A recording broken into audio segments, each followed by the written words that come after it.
bacainnya apa itu bacanya? Rabbi habli minas shalihin, Rabbi habli minas. Emang anak dengar? Karena ingat, ketika 4 bulan anak itu sudah dikasih ruh. Itu anak itu sudah dikasih ruh 4 bulan, makanya anak dengar. Yang kagak dengar cuma babanya. Karena kalau babanya dengar bisa keluar babanya. Itu udah yang bisa itu baru ini sih bawa kampung kan.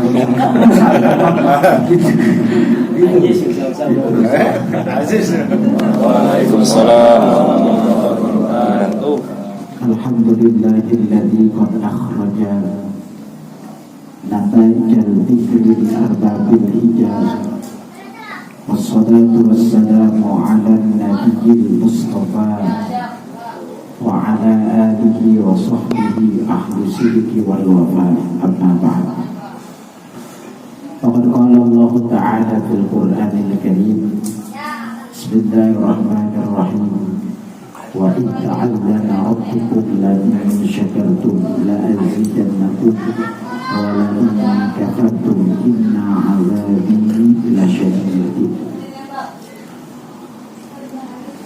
Hadratul kiram, wabil khusus yang sama-sama kita hormati guru kita Akhinal Kiram Ustaz Muhsin, dan juga yang sama-sama kita hormati wabil khusus Shahibul Bait yang pada kesempatan malam ini mengundang kepada kita yakni dalam rangka syukuran 4 bulanan istri beliau, yang mudah-mudahan istrinya yang bernama Tuti Amalia yang sekarang sedang diberikan yakni sebuah kandungan oleh Allah. Mudah-mudahan kandungannya diberikan kesehatan oleh Allah Subhanahu wa taala. Dan kita doakan juga mudah-mudahan menjelang kelahirannya mudah-mudahan diberikan kelancaran oleh Allah Subhanahu wa taala. Dan mudah-mudahan anaknya yang sedang dikandung cabang bayinya mudah-mudahan menjadi anak yang sempurna di sisi Allah Subhanahu wa taala. Amin. Kemudian juga yang sama-sama kita hormati wabil khusus para tamu undangan, para jamaah yang biasa pengajian malam Jumat. Mudah-mudahan perkumpulan kita pada kesempatan malam ini menjadi perkumpulan yang penuh diberkahi oleh Allah Subhanahu wa taala. Amin. Karena memang seperti biasa tiap malam Jumat itu mengadakan baca Quran, pengajian dan sebagainya. Maka pada kesempatan malam ini hanya sekedar untuk memberikan sebuah kesempurnaan saja. Dasarnya Allah itu nyiptain pasti berpasang-pasangan. Dalam surat Yasin dikatakan subhanalladzi khalaqal azwaja. Maha suci Allah yang telah menciptakan berpasang-pasangan. Ada sebab pasangannya akibat. Setiap ada sebab pasangannya pasti ada akibat. Itu sebab tuh punya laki, akibatnya punya anak. Ada sebab tuh, mana sebabnya kerja, akibatnya punya duit. Ada sebab tuh, di antaranya malam ini bisa ngopi. Itu sebabnya ngapa emang tuan rumahnya ya. Kalau kagak ya beli. Ini kan namanya sebab akibat. Jadi dari sebuah pernikahan ya ada sebab ada akibat. Kalau kata Mang Abu mah orang baru nikah, sebab pernikahan ya karena punya duit akhirnya kawin. Oh Bang Haji sebelum punya duit ya kagak kawin. Itu sebab nggak bisa mau nikah kemudian nggak punya duit. Memang syarat nikah itu al-ba'ah, Kata Nabi, ya masyarus sabab man istata'a minkumul ba'ah falyatajawaz gitu. Makanya sekarang kerjanya rada giat, nyukur 24 jam bukan Indomaret ada tutupnya itu suka gitu. Jadi kalau mau punya bini Bang Rehan itu ada sebab. Iya, nyari perempuan yang kagak nyari kagak dapet. Iya Bang Rehan. Bang Rehan. Jadi seluruhnya Allah nyiptain berpasang-pasangan, ada sebab, ada akibat. Lah kalau kata orang sekarang misalkan, lah tetangga saya nggak ada sebabnya tapi ada akibatnya, kenapa? Kayak Nabi Isa atau punya anak. Ya pasti ada sebabnya, nggak mungkin nggak ada sebabnya. Dari sebuah perjalanan pernikahan ternyata kesempurnaannya di anak. Mana kesempurnaannya di anak? Kadang-kadang ada beberapa orang curhat sama saya, Ustaz, sebenarnya saya udah gak demen sama begini mulu, ngomel mulu, cuman karena ada anak kagak jadi.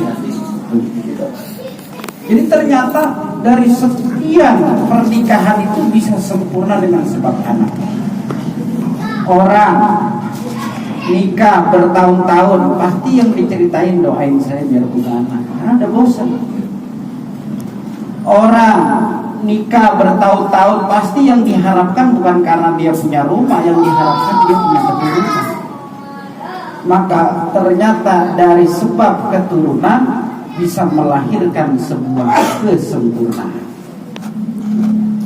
Dari sebab sebuah keturunan yakni anak bisa melahirkan sebuah kesempurnaan.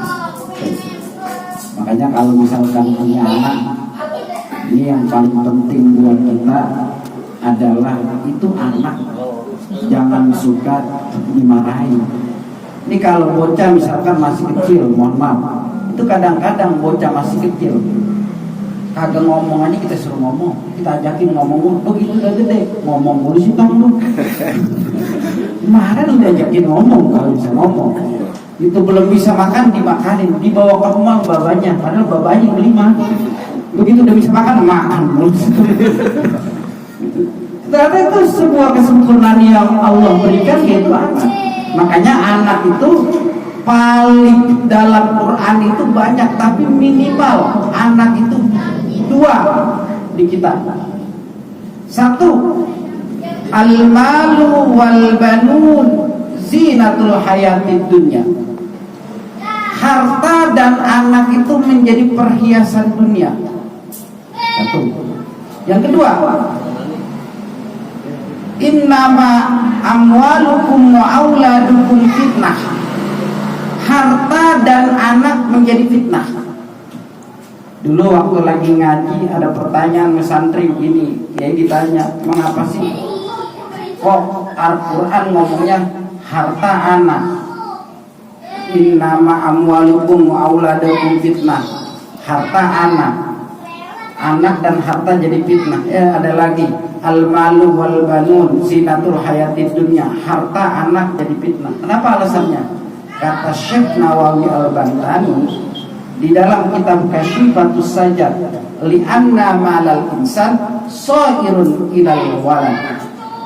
Harta orang tua tuh otomatis langsung ke anak, agak perlu makanya kita minta-minta. Kalau baba mati, emak mati juga pasti jadi warisan. Berbeda dengan yang lain. Babanya ustaz, anaknya belum tentu jadi ustaz. Babanya jadi direktur, anaknya belum tentu jadi direktur. Babanya orang kaya, anaknya pasti jadi kaya. Tuh, kenapa? Karena harta orang tua otomatis akan berjatuh tangan kepada anak. Makanya di masa-masa 4 bulan inilah yang sering sekali di dalam Quran ketika Nabi Adam dengan Siti Hawa itu berdoa di masa 4 bulan. Apa doa Siti Hawa dengan Nabi Adam? Kata Siti Hawa dengan Nabi Adam, doanya itu diantaranya itu Falamma sakolat, maka ketika hamil itu udah besar, yakni di angka 4 bulan, da'allahu rabbahuma la'in ataitana sholihah. Kalau Allah seandainya ya Allah berikanlah saya anak yang soleh. sebagaimana doa-doa dalam Quran, doanya Rabbi habli minas sholihin. Udah itu aja, banyakinnya. Kalau di 4 bulan mah udah, kalau mau punya anak soleh itu aja doanya. Nggak usah doa-doa yang udah Rabbi habli minas sholihin, Rabbi habli minas sholihin. Kenapa? Karena Nabi Ibrahim pernah diuji dengan anak. Nabi Ibrahim itu dalam sebuah kisah, Nabi Ibrahim itu punya anak. Itu Nabi Ibrahim hampir umur 100 tahun baru punya anak. Ketika sebelum punya anak, Nabi Ibrahim selalu ngomong begini, ya Allah, kalau seandainya aku punya anak, anakku akan kukorbankan untukmu seluruhnya. Itu tuh Nabi Ibrahim. Ya Allah, kalau engkau memberikan aku keturunan, anakku akan aku pasrahkan kepadamu seluruhnya. Akhirnya Nabi Ibrahim diuji. Ujiannya apa? Begitu punya anak Ismail, akhirnya datanglah ujian. Yang pertama adalah mimpi bahwa Ismail itu diserahkan dengan lewat disembelih, tapi akhirnya diganti dengan kambing kibas itu. Makanya kalau punya anak jangan suka ngomong papa. Udah, ya Allah mudah-mudahan anak saya sehat. Udah, soalnya udah begitu aja, jangan. Ya Allah kalau seandainya saya punya anak, pokoknya apa aja, pokoknya saya kasih. Ntar takutnya kalau dia minta nggak dikasih, kita bangkrut. Itu dasarnya. Makanya mohon maaf nih, dalam istilah orang itu hamil, perempuan hamil, ternyata ketika mohon maaf seandainya dia kagak dikasih umur, matinya langsung dijatahin mati syahid. Perempuan hamil matinya mati syahid. Makanya kalau seandainya dalam kitab-kitab dulu guru sering ngejelasin waktu ngaji, kenapa dalam istilah orang hamil yang dia dikasah, ternyata kalau lagi hamil ternyata mohon maaf wahnan ala wahmin. Kalau lagi hamil itu berat, sakit, kadang tidur aja bingung mau madep kanan, kayak ke kiri, kiri ke kanan. Kadang laki jadi gendeng malah lagi hamil mah. Kenapa alasannya? Karena ternyata jatahnya pahalanya mati syahid. Makanya orang yang hamil tuh kenapa saking berat? Wahnan ala wahmi wa fisalu fi amaini anishkurli. Itu kata Allah. Karena jatahnya langsung mati syahid pahalanya.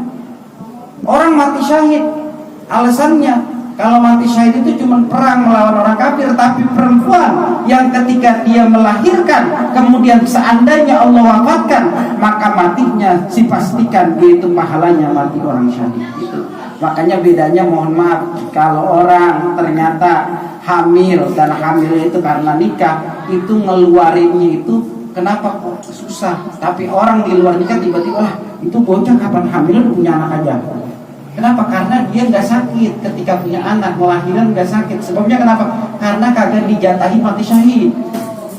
Itu alasannya. Jadi kalau ada orang hamil di luar nikah, tahu-tahu kita lihat lah kapan bini kita aja kadang-kadang baru 4 bulan dari sekarang udah merengek mulu. Nah ini orang tiba-tiba langsung punya anak aja, kita nggak tahu kapan hamilnya. Kenapa nggak sakit bagi dia yang di luar nikah? Karena kagak dijatahkan pahalanya seperti pahala mati syahid. Sedangkan orang-orang yang dia nikah, kemudian dia ngandung, sampai kandungan ditungguin sampai 9 bulan, sakitnya luar biasa. Kenapa? Karena jatahnya, pahalanya pahala orang yang mati syahid. Itu perbedaannya. Makanya jangan aneh, Pak. Di dunia itu orang itu mirip, yang mirip itu ada 7. Dulu ada namanya di televisi namanya aspal, asli atau langsung. Kadang-kadang kita mirip dulu sekali gitu, kagak ngebuang sekali. Itu ada 7 di dunia orang yang mirip itu. Jadi jangan aneh ntar, jangan itu makanya bapaknya sama enggak. Memang di dunia itu ada 7 orang yang mirip dengannya. Gitu. Makanya mohon maaf, itu kalau kita bikin pertanyaan sakitnya luar biasa melahirkan. Tapi dulu ada pertanyaan waktu lagi ngaji kita masalah nikah, ditanya sakit apa yang enak? Ya sakit ngelahirin. Bang sakit banget, besok lupa aja lagi, ngelahirin lagi. Ini kadang-kadang ini begitu. Coba kalau kita dari pembukaan 1 sampai pembukaan 10 kita tungguin sakitnya, saya masih bercandain diri saya. Besok juga lupa lagi. Udah bercandain aja waktu lagi ngelahirin anak saya 3, udah asal ngelahirin begitu sakit, besok lupa lagi. Sakit apa yang enak? Ya sakit ngelahirin. Coba sakit jatuh mah, kalau bisa jangan jatuh lagi. Tapi sakit kelahiran bisa kan bikin lagi. Gitu.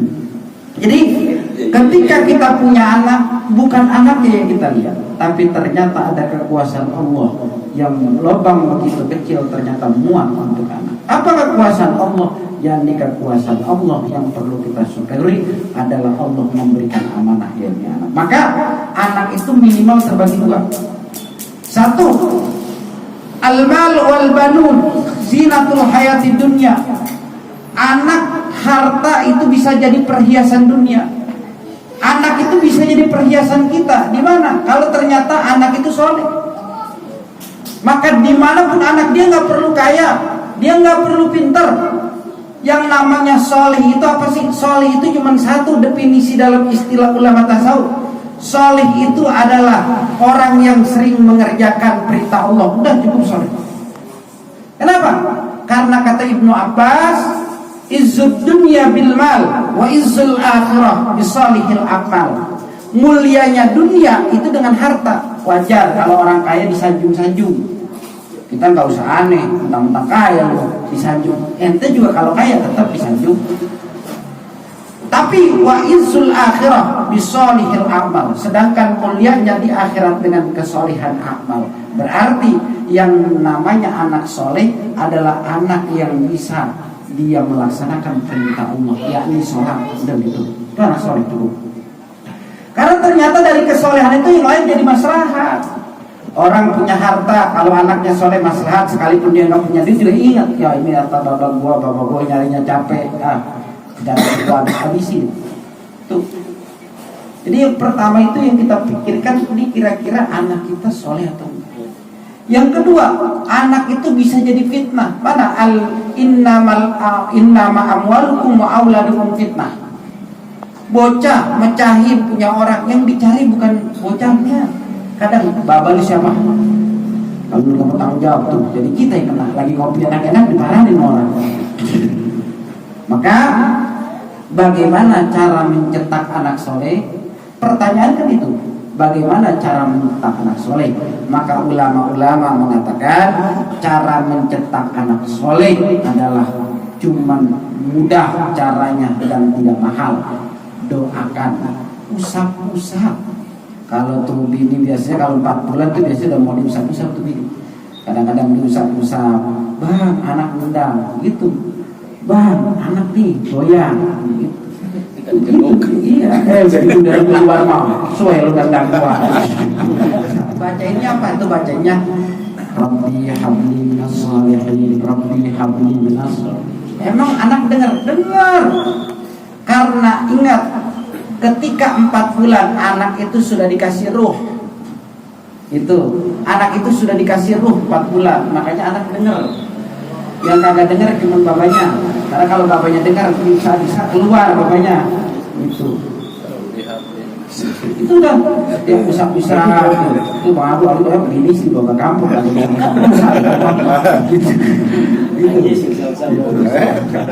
Kita patul izar gitu, usap-usap bacain aja Rabbi habli minas sholihin, Rabbi habli minas sholihin, dan berikan anak soleh. Kenapa? Karena dari kesolehan yang lain diikuti. Orang punya harta, hartanya bisa jadi soleh dengan sebab anak soleh. Gitu. Karena kekuatan anak, kekuatan anak itu paling besar ada di emak.